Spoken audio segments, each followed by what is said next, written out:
Bismillahirrahmanirrahim. Assalamualaikum warahmatullahi wabarakatuh. Anak-anakku yang solih dan solehah, bagaimana kabarnya? Mudah-mudahan kalian semua dalam keadaan sehat dan bahagia ya.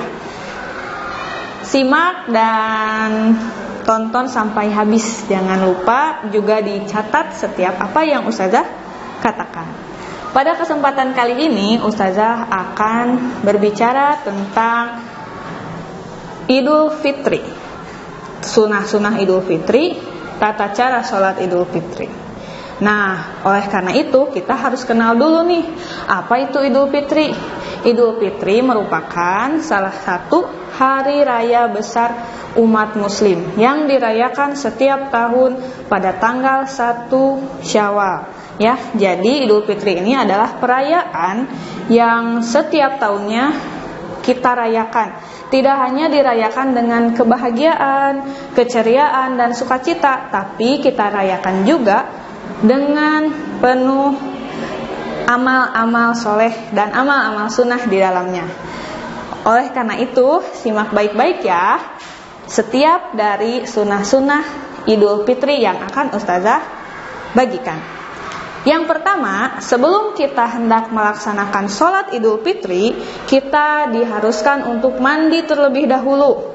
Untuk apa? Untuk kita lebih fresh lagi, lebih semangat lagi, dan tidak ngantuk ketika nanti kita sholat.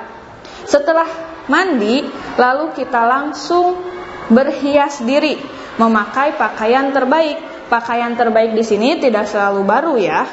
Pakaian di sini bisa menjadi favorit kalian. Kalian memfavoritkan salah satu pakaian tersebut. Nah, kalian pakai ketika akan hendak sholat Idul Fitri. Dan memakai wewangian bagi laki-laki. Lalu, yang selanjutnya, sebelum kita melaksanakan sholat Idul Fitri, kita makan terlebih dahulu. Baik itu mau makan cemilan, makanan ringan, atau minum. Pokoknya kita harus makan terlebih dahulu. Nah, ketika kita akan hendak berangkat menuju rumah, kita disunahkan untuk bertakbir. Ya, sebagaimana dalam riwayat Ibnu Mas'ud, takbirnya cukup 2 kali. Allahu Akbar, Allahu Akbar, la ilaha illallah, wallahu akbar, Allahu Akbar, walillah lilham. Nah, seperti itu. Seterusnya sampai di tempat sholat Idul Fitri, bertakbir. Yang selanjutnya, kita juga harus mengajak wanita dan anak kecil untuk menuju tempat sholat Id. Tujuannya untuk apa? Tujuannya karena nanti akan ada ucapan doa ya ketika kita nanti setelah selesai sholat Idul Fitri. Lalu ketika kita akan ke lapang untuk melaksanakan sholat Idul Fitri, kita harus melewati jalan pulang dan pergi yang berbeda. Kalau perginya kita jalannya lurus, nah berarti pulangnya kita muter atau mengelilingi ya, tidak jalan yang sama antara pulang dan pergi. Jadi harus berbeda. Lalu yang selanjutnya, yang terakhir, sunnah-sunnah yang harus dijalankan ketika Idul Fitri, yaitu yang terakhir kita mengucapkan selamat Idul Fitri dan juga mendoakan kepada setiap orang. Setelah selesai sholat, pasti kita bersalaman. Nah, jangan lupa mengucapkan selamat Idul Fitri dan doanya adalah taqabbalallahu minna wa minkum. Artinya semoga Allah menerima amalku dan amal kalian. Nah, itu dari sunnah-sunnah Idul Fitri yang harus kita lakukan. Selanjutnya kita sholat nih ya, sholat Idul Fitri. Sholat Idul Fitri sama seperti sholat pada umumnya. Kita awali dengan takbiratul ihram. Nah, namun yang berbeda apa? Setelah takbiratul ihram itu ada 7 takbir ya, 7 takbir selain dari takbiratul ihram. Lalu membaca Al-Fatihah, surat pendek lainnya, melakukan ruku, iktidal, sujud, dan seterusnya. Nah, lalu yang membedakan apa? Yang membedakan itu tadi, kalau rakaat pertama itu takbirnya ada 7.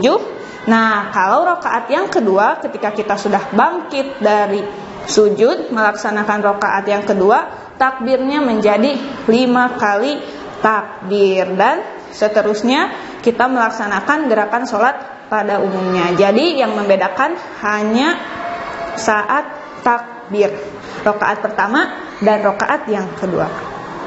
Itu tadi adalah salah satu materi yang harus kalian pahami dan harus kalian jalankan karena kita sudah tahu ilmunya ya. Nah, untuk besok kita akan simulasikan di sekolah untuk melaksanakan sholat sunnah Idul Fitri. Dan jangan lupa sebelum berangkat sekolah laksanakan sunnah-sunnah tadi yang sudah Ustazah sampaikan. Nah, kalian harus menjawab 3 pertanyaan ini. Simak baik-baik ya. Pertanyaan yang pertama, setiap tanggal berapa kita merayakan Idul Fitri? Setiap tanggal berapa kita merayakan Idul Fitri? Itu pertanyaan yang pertama. Pertanyaan yang kedua, sebutkan 5 sunnah Idul Fitri. Pertanyaan yang kedua, sebutkan 5 sunnah Idul Fitri. Dan pertanyaan yang terakhir, yang ketiga, sebutkan perbedaan sholat Idul Fitri dan sholat yang lainnya. Ya, ada 3 pertanyaan. Pertanyaan terakhir, sebutkan perbedaan sholat Id dan dengan sholat pada umumnya. Sekian yang bisa disampaikan. Terima kasih. Wassalamualaikum warahmatullahi wabarakatuh.